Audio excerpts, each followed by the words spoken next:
Shalom, everybody, and good evening to you in the United States. I hope you are blessed to see and hear some of the report from Zimbabwe, from Harare, where I'm at right now.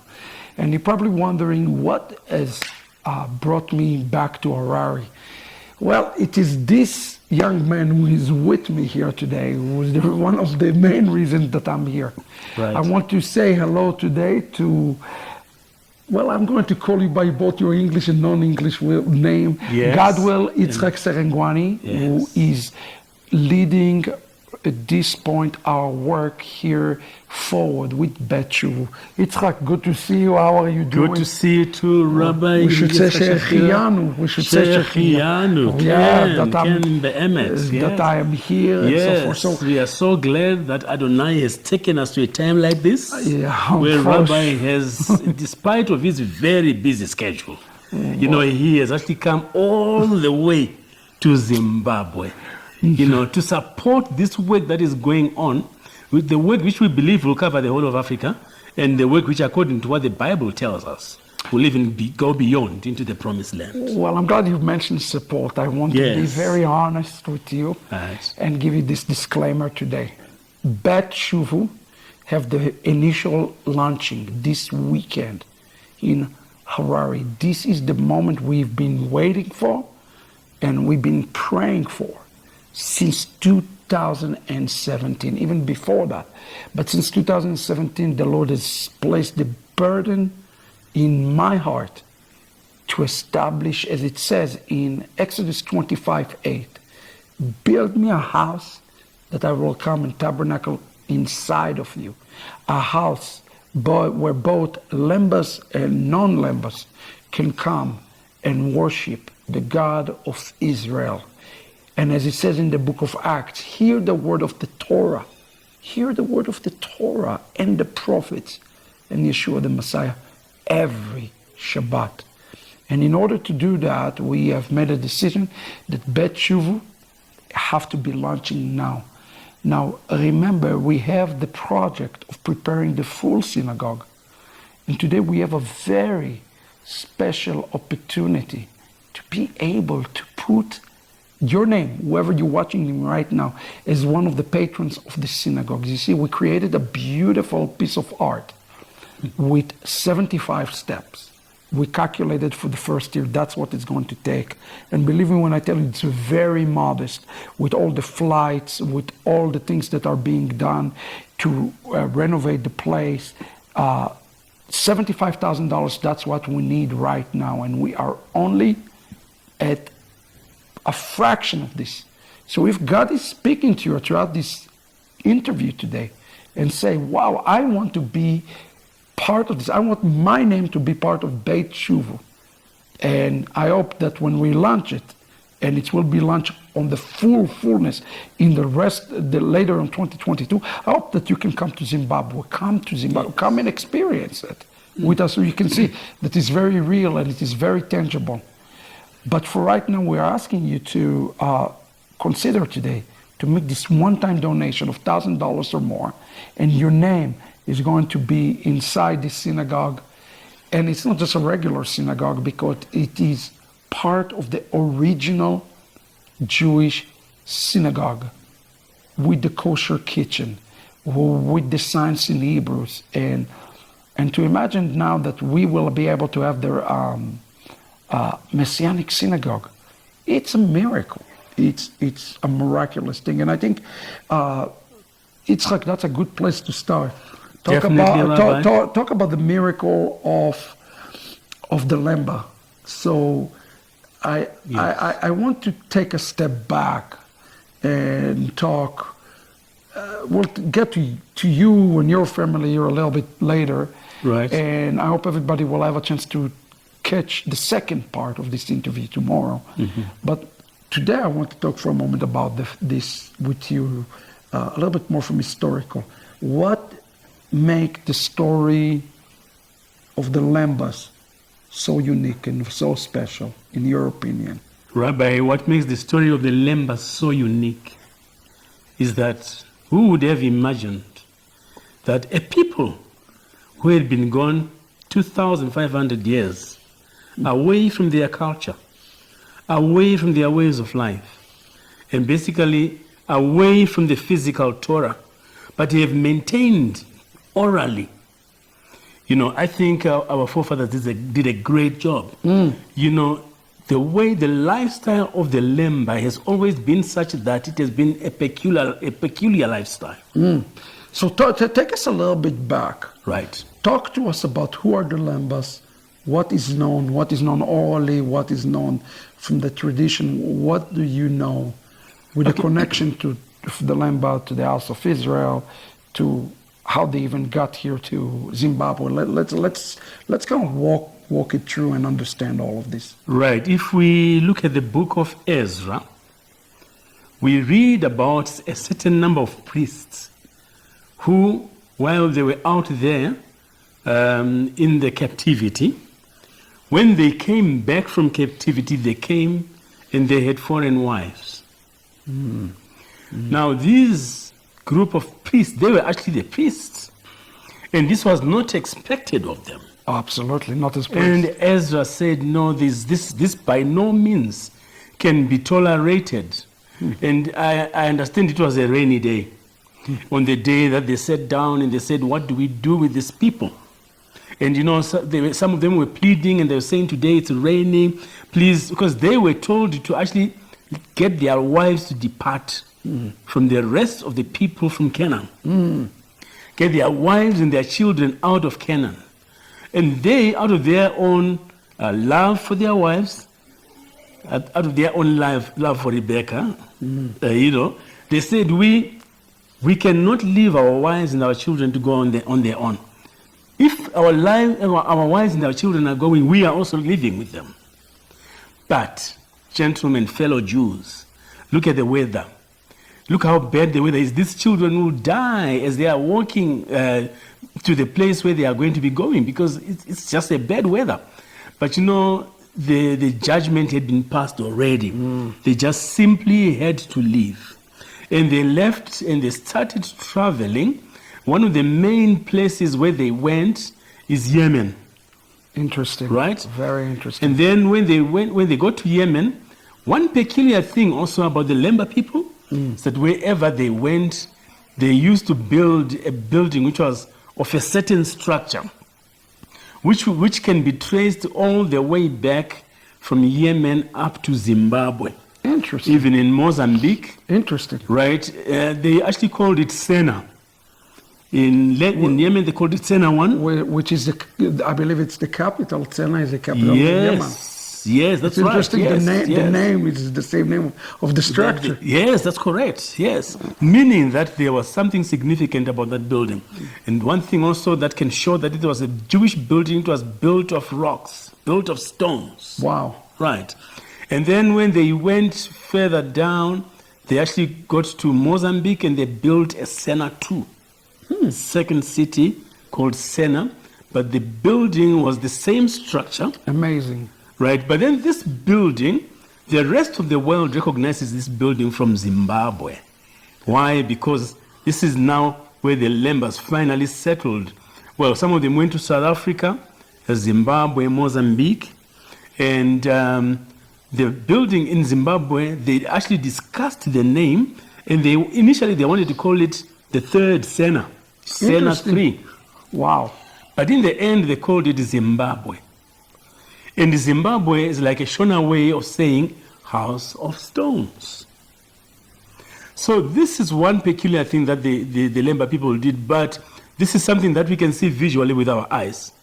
There were many more peculiar things that they did because they kept a lot of the customs that were identifying them as a peculiar people, that were identifying them as foreigners. And all the information that was passed down to the children, upon the children's children and the children's children, was oral. Okay. And we find that all this oral information would tell us exactly, the hygienic conditions that we should maintain in the surroundings where we live. They would tell us exactly that we should live as one people, even though our fathers were taken out of Canaan because they had married foreign wives. But one thing I'm telling you is that they never all the children of the fathers, because I think they had learned a lesson, Rabbi. Wow. All the children never married non-Lembas. Is interesting, very, very interesting. So you would marry, because there are 12 tribes, 12 houses, 12 clan houses. So they were marrying. Oh, there are 12 clan houses? Yes. Wow, that's fascinating. So the thing is, you would not marry out of your same clan house, but you would marry out of one of the other 11. Oh, wow. Yeah. Okay. So that actually united the Lemba people. The Lemba people have got double relations and triple relations because we would marry within, because that was a Jewish thing to That's do. a very Jewish thing. Yes. To do. What are some of the other oral things that we know? When we look at the kashrut, yes, the Lemba people eat kosher. Lemba people have been away for more than 2,500 years. So our idea of we eat kosher. We know that we eat kosher, but you find that after 2,500 years, maybe one or two details may change. Yeah, right? One or two. Right? One or two details may change. 2 or 3. But the idea is there. Interesting. Right? Interesting. And the amazing thing is that these people example, have kept this. So some methods of the slaughtering, for example, remain the same. Yes. The key thing about the method of slaughtering is that you drain the blood. Interesting. And when we look at the Torah, Adonai himself says, do not eat blood, for life is in the blood. Right. And I've given it unto you for salvation. Exactly. So you find that our forefathers actually had to keep this. Don't you, Rabbi, don't you think this was a very, very important part of the kashrut to keep? Absolutely. It's an important part. Because when you look at the blood of Yeshua, I mean, this is really, really significant. Yes. How many Lembas are here today or spread across South Africa, Mozambique? Do we have numbers? In terms of numbers, that may be a bit difficult. The Lembas, okay, it'll be easy to actually compile the numbers. Why? Because Lemba people normally live in settlements. Okay. Right? You know, the question that you've asked me, Rabbi, if it had been during the time of our forefathers, I was going to give you an exact number there and then. You know why? Because they used to conduct the census every now and then. Oh, wow, census. And what they would say is that our forefathers in Canaan, Adonai used to advise them to carry out a census. So even while we are out here in the diaspora, we'll continue to carry out the census. Actually, in Zimbabwe, there is a place called Mberengwa, because there is a mountain in Zimbabwe called Mberengwa. Okay. Now, Mberengwa is like the Shona word for saying to be counted. Interesting. Yes. So people used to come from Messina in South Africa, used to come from different places in South Africa, Vendaland in South Africa, different areas in Zimbabwe. They would all gather at Mount Mberengwa. They would be counted. Amazing. That is amazing. It is. And did most of the Lembas, let's say if I go even back 4, 5, 6 generation, right, would they know what you're sharing about their ancestry? Is that something definitely, that is well known? Very well known. Why? In fact, the Lemba today might know less than the Lemba then, 3, 4 generations back. Why? Because the Lemba 3, 4 generations back used to live within Lemba communities. It was much more, yes. Yes. So you find that just the issue of living within a Lemba community is very Jewish. Oh, absolutely. And I know they have something similar. It's not exactly a bar mitzvah. Yes. There's a mixture of bar mitzvah and circumcision, right? Kind of slump into one. Right. I like the way you say that. It's not exactly a bar mitzvah, but there's a mixture. But the they do a circumcision. Yes. But instead of the 8th day, it's on the 15th year. 15th year. Right. And there were reasons for that, because the whole thing was to be kept discreet. You can understand that while in Canaan, you don't have to keep discreet the things that you do because everyone knows about them. But we would have, our forefathers had to keep everything discreet. Why? Because we were settled among foreigners. You see? So we actually had to keep everything discreet. And, Rabbi, when a boy goes for circumcision, yes, even if it's a man my age, yes, let's suppose somehow he missed his circumcision, and then he is now going for circumcision. He is called a child, right? But then the child is actually specifically a son, right? And then but then when you go for the full identity of that son, he's actually called a son of the law. He called the son of the law? Yes. That's what they call him. Yes. In Shona, son of the law is bar mitzvah. That's what. Yes, this is exactly what I'm saying. That's what the word bar mitzvah means. Son of the. Yes. The Torah. In Shona, they would say mwana we murairo. If any one of you is sitting next to a Shona person, they will translate that to you for the son, a son of the law. Interesting. Right? That's fascinating. And then each son would have his own individual teacher, even while they are all together in the camp. And, they would have, a lot of these recitals remind me of the Psalms. Okay, over the years, of course, the language has changed and things like that. So, but at the end of the day, when you look at the lives of a Lemba, yes, you realize that this is where this is coming from is exactly what we taught in the Torah. Amazing. Yeah. Yes. So you see that, and it's all orally. That's the interesting thing. All this information was passed down orally. Nothing was written down. Nothing was written down. Now, talk to me a little bit about this concept that something was stolen. Something was stolen from the Lembas. Talk to me, what does that mean? Something was stolen from the Lemba people during one of the battles that they had as they were traveling. This was around South Yemen. Okay. Something was stolen. The Torah was stolen. Wow. Yes. This is what the belief is. But yes, in spite of the fact that the Torah was stolen, I believe among our forefathers there were some who were so well versed with what is in the Torah that they decided to pass it down orally. Now, the fascinating thing is when the son of the law goes to the camp to train, nothing was allowed to be written down. Which is very Jewish. Yes. But I believe today, one of the reasons why we can rely on the oral Torah is because the Jewish people who spoke the oral Torah could actually speak verse by verse the Torah itself. For sure. Yes. So I believe among our forefathers, there were some who could speak the Torah verse by verse to such an extent that they were able to pass down all this information oral. Until today, I am benefiting from that information. And it's interesting. There was one very, very important, very unique thing to the Yemenite Jewish community. Right. Because you mentioned Yemen. Yes. So when a scribe writes a scroll that is a Yemenite, as opposed to, let's say, Ashkenazi or European, that they copy it, a Yemenite does it only by memory. Wow. Even up Can you to see? Yes. I didn't even know that. Yeah, that is a Yemenite tradition. Wow. Until this day, the scribe does it only from memory. He cannot look and copy a page. Wow. Wow.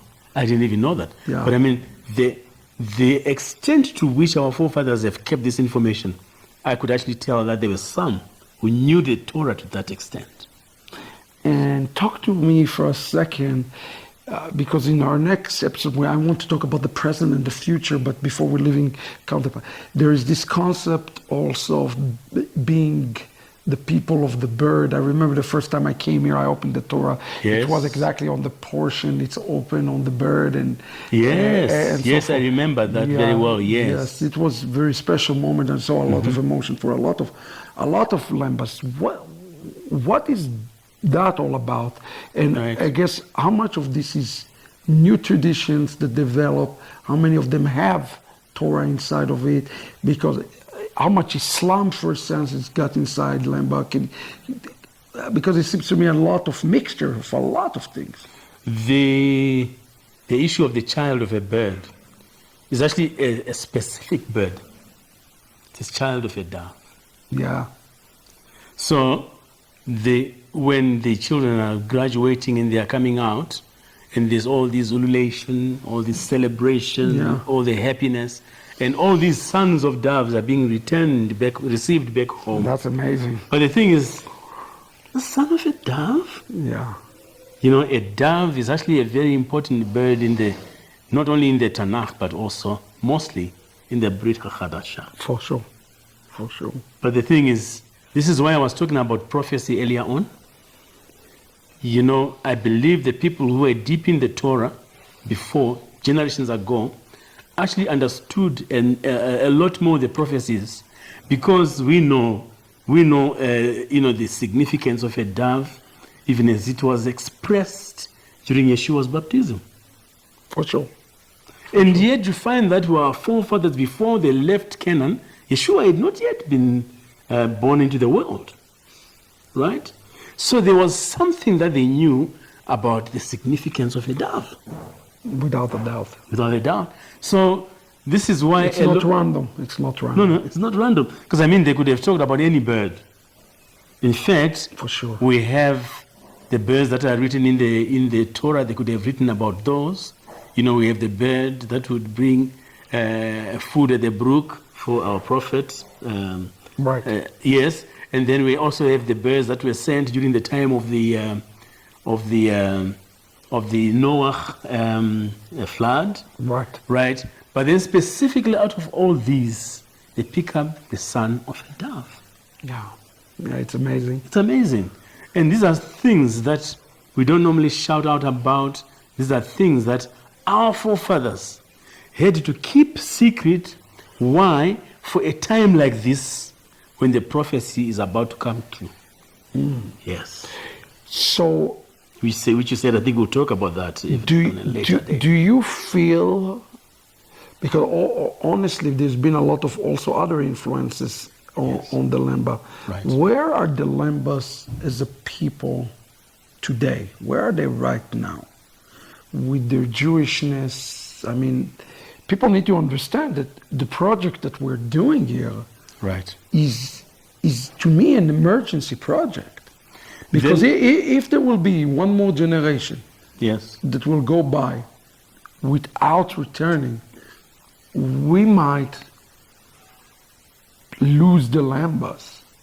Exactly, yes. We might, I'm not want to sound like I'm making it more than it is, but I really believe that if we don't take an action now to build this platform for the Lemba people, excuse me, yes. There could be a potential yes. that we lose this generation right That's now. correct, yes. Yes.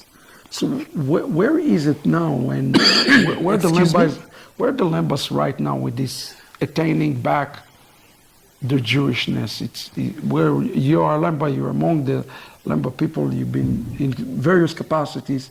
Where is it now the way you see it? Well, Rabbi, the Lembas being people on the spotlight right now, they've got so many people who are coming to them. And they are saying that you are part of us. Right, I would like to say... And it's not just Messianic, right? It's also... Yes. Traditional... Traditional, yes. And they try to bring them away from the Messiah. They try to bring them away from the Messiah. Can you imagine that people are trying to take away the sons of the dove from the dove? That is not right. That is not right. Right. So you find that even, you see, we find that Isaac and Ishmael were of the same father, right? Abraham. Mm-hmm. So these people came from the same culture. So you find that the sons of Ishmael come to the Lembas and they say, you are part of us. Wow. Why would you say you are part of us? Because we also circumcise our boys. Mm-hmm. Because all these different traditions that we do, so they rely more on what the eye can see. But when we go back to these guys are sons of a dove, the dove is what the spirit can see. Because the dove carries a spiritual significance. Wow. So people are listening to what the eye can see, and a lot of Lembas now have actually been taken by the sons of Ishmael. Right? Yeah, and you find also So do you see a lot of people or some people who are converting to Islam even? Yes. So you find that even a lot of Lemba names now have got Islam names among them. So you find... So the mixing is already... The mixing is there. And, the logic seems to be there because of what the eye can see. And then you find that even those of us who do not yet believe that Yeshua is the Son of God, they also come to the Lembas and they say, you are part of us. So you're talking about Jewish people here? Yes. Non-believing Jews, yes. Non-Messianic Jews? Yes. Orthodox? That's correct. And how is that moving? What is the dynamics there? The dynamics there are that a lot of Lembas, because... All right. I know we even here in Harare that is they're yes. making some strides in attempts to bring Lembas into like traditional. Yes, Judaism. Yes. So okay, let's go back to the Muslims. The Muslims, they use food, right? They give food donations to those who would convert to Muslim, to the Islam religion. And so they say that's like a bribe. Yeah, you're bribing them. Yes, I mean we call it the gospel of the stomach. Gospel. So you find that they would say, this week we are going to fast, and as you fast, we would like you to recite this passage. The thing is, these people don't even know what the passage means. Wow. But they are going to recite this passage because they know that at the end of the week there's a 50 kilograms of milli meal that is coming, corn meal that is coming. I want you to understand, beloved, we are in a race against Islamia. We need the synagogue here because Islam is doing good works, but they're doing it in order to convert them to Islam. And I got the same report from South Africa too. The same something very similar among the Lembas who are being converted into Islam just recently. You go to places like Gutu, you go to places like Mberengwa, you find a lot of mosques there. Mosques? Yes. Wow. And you find in Gutu, they've actually built a huge school where they don't even charge school fees. Oh, wow. Right? Gutu. Yes. Yes. In fact, at the very place where we are going, it's like that. Right, and then we go to the Orthodox Jewish people. And I know even for you, if we can be honest, it was even in your own family, right? There was a situation. Yes. Can you share a little bit? I mean, what you feel comfortable with sharing? How it's even affecting your family? Well, you find that in my family, we are quite a combination. Yeah. Right. There's myself, Messianic Jew.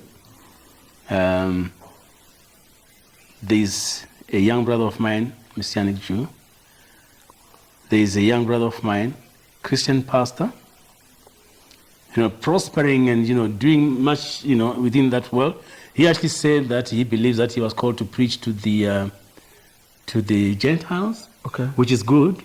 But I would wish that he would preach a Torah-based word message. Yeah. Yes, because I believe this is what our Gentile brethren need to hear.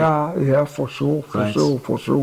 Without a doubt. Yes, and then I also have two sisters. One is a Christian and the other one is an Orthodox Jew. So you find, okay, we meet as a family. We all love each other.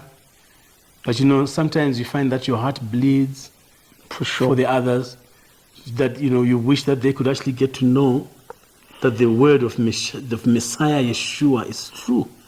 Because Rabbi, at this stage, is there any Jewish person who can say that they come from the line of so and so? Because the Messiah was supposed to come through a specific line. Yeah. Is there anyone among the Jewish people who know? We're mixed up. It's all mixed up today. Because all those records were kept in the temple. Yeah, before the destruction of the temple. Yeah, we don't really keep. I want you to understand something, beloved. We are in a three-way race. Right. Messianic Judaism have two significant opponents. This is not a joke, friends. A lot of people losing their faith or will lose their faith or will not find the Messiah, because I promise you, Islam is doing their thing and Orthodox Judaism doing their thing. I know that they came here even to Harare, and they have even a group here. Yes, they have. In Harare. And we the Messianic Jews, we have nothing to show for in terms of a place of worship for Messianic believers, Jew and Gentile alike, okay? Yes. I'm not excluding anybody. Right. Number two, we have no center of education to train the next generation. And three, we don't have the Torah here present. In essence, the place that people can come and hear about Moses and hear about Yeshua in the proper context. All of those three things have to be rectified immediately. And that's what we are asking you today. Please help us to raise those resources and believe that right now is the time for this. It's the time. I feel, I don't know why the Lord has brought me here, but now I start to understand more, 6-7 years later, that the time is ticking. That's what I keep on hearing in my spirit. Time is ticking, and there is no more time. We have to prepare it. Do you sense the same urgency for the Lembas right now? Rabbi, I sense the same urgency. You know, the question that I have for everyone is this. Do you believe that the Jewish people were taken out to the diaspora, but Adonai promised to bring them back to the promised land? Do you believe that? Because really, if you believe that, you know that that time is coming eventually. But the thing is this, if we are going to be partnering with Hashem, if we are going to be partnering with God, we need to take action so that we contribute to enabling those people, those Jews who have been cast to the diaspora, so that when the time comes that they come back to the promised land, they have got the education. So how can they be educated if there are no training centers? That's right. For them. That's right. That's right. Right. These people actually need to know the Torah. That's the bottom line. How can they get to know the Torah when there is no Torah scroll among them? When there is no Torah teachers among them? Yeah, you know, that's it. When you look at my age and you say, this guy wants to train to become a Torah teacher, I'm telling you, this has been in my mind for years, actually for decades. I remember from the first time I met you. Yes, for decades it's been in my mind. Even when I was in high school. Oh my goodness. You know, there's a time when I was going to a Christian church and the pastor there was training me to become a pastor. But then he said to me one day, he said, you know, Pastor Godwell, you remind me of Moses. Why? Because the things that I have always equated the word with my day-to-day living, and I found that the truths in the Torah are the ones who hold, but they get fulfilled in the other books, including in what we call the New Testament today. Reading the New Testament without the Torah is like getting to understand it from the chest upwards. But if you want to understand the whole concept of God's word, you need to be deeply rooted in the Torah. Yeshua preached Torah. And he even told his brethren that if you believed in Moses, you would believe in me. Because he spoke of me. That's it. But then if we do not build education centers for the Lemba people, how are we going to be equipped enough to know the Torah enough to believe in Yeshua properly? That's it. That's it. And this is a race, because the other parties, they raise the education, they raise the training for their own agendas. Yes. And they have big families. You know, the Muslim people have big families. Yes. Because they look maybe 3-4 generations down the line, and they say we'll have overpopulated these people, so in terms of numbers. But then our strategy is the word of God, because that has been working from the beginning. In the beginning was the word was God, and the word was God. And the word today should live among us. And the word without the Torah is not the full word of God. Without a doubt. Yes. Friends, I hope you heard today things that cause you to take action. And the action right now is to give, and give. We need to raise the funds for Beit Shul. It's starting already without the fund this week, but we have to get the synagogue ready, okay? And that's going to take us to the next level. And we have to do it in 2022. We have to be in obedience.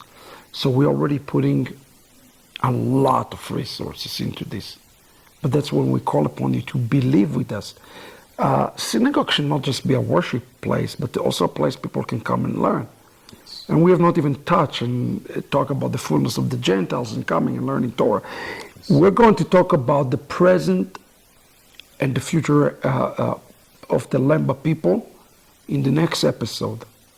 So please tune in tomorrow, the same time. And the same time, I'm asking you to believe today that God said this. He said, Yesh tikva la'achritcha. I have a hopeful future for you. It says in the book of Prophet Jeremiah. There is hope for the Lembas people. There is hope. There is expectation. It's not over. We have the work in front of us, but we have to obey God. And I think for us, Jewish, when I say Jewish, I mean those who raised up in Judaism, like myself, we have a moral, ethical responsibility to find every Jewish seed and help them to return, especially from the scattered in Africa, based on the prophecies of the scriptures. So I'm asking you today to really be sensitive, understand we are in Acharit Hayamim, we're in the last days, and on those Acharit Hayamim, we gather. That's what we do. We are focusing and gathering more. Because I believe that this ingathering that is taking place right now is going to lead for Israel and Zion salvation, without a doubt. So, again, Yitzhak, it was... Rabbi, I believe that if you lead one Jewish person to salvation, it's like you have led the whole Jewish nation to salvation. So we have here because a chance to lead more than now one. we have a chance to lead so many. Yeah. And I think this is a chance really that everybody should take advantage of. Absolutely. Rabbi. It says, המציל נפש אחת בישראל כאילו מציל את העולם כולו. One who saved one Jewish soul in Israel is saved the entire world. So here we have a group of people who are going to be torn and scattered if we don't do something about this. So help us. Help us, because their return, it says in Amos chapter 9, Veshavti et shvut ami leTzion. When they return, I return. Your return is their return. We are told by Paul that if you Gentiles are having such a meaningful relationship with God because of their roots of these Jewish people whose eyes have been closed for a season. Now there are so few of them, but you are really succeeding in what you are doing. Can you imagine if all of them were to come back to faith? Yeah. It would be like salvation. It would be like coming back to life. It's like a resurrection. We have seen nothing yet. Yes. We have seen nothing yet. But I think we have to labor for this day. We got it. We have to labor, and that's what we're talking about. Yes. Because this day has yet to be arriving. May it arrive speedily. So friends, join us tomorrow, same time, second part of the interview. Amen. With Yitzhak. Yitzhak, thank you for the excellent. Thank you very much, Rabbi Yitzhak Shapira. Thank you so much. And those who are in Harare, in Zimbabwe, we invite you. Erev Shabbat, Friday night, or Shabbat morning, 10 a.m. Bet Shuv is going to be open up. The synagogue will be open up. The question is, what about you? Do you want to be part of this? And it doesn't matter where you are. Be part of this. Everybody is welcome. Just reach out to us. We'll help you out, okay? We want you to be part of this. And knowing that this is a race, we cannot afford to be on second place, okay? God bless you, everybody. Thank you. And Yitzhak, I'll see you tomorrow, same time. Okay, God bless you. Thank you, Rabbi. We'll see you tomorrow. Shalom, everybody.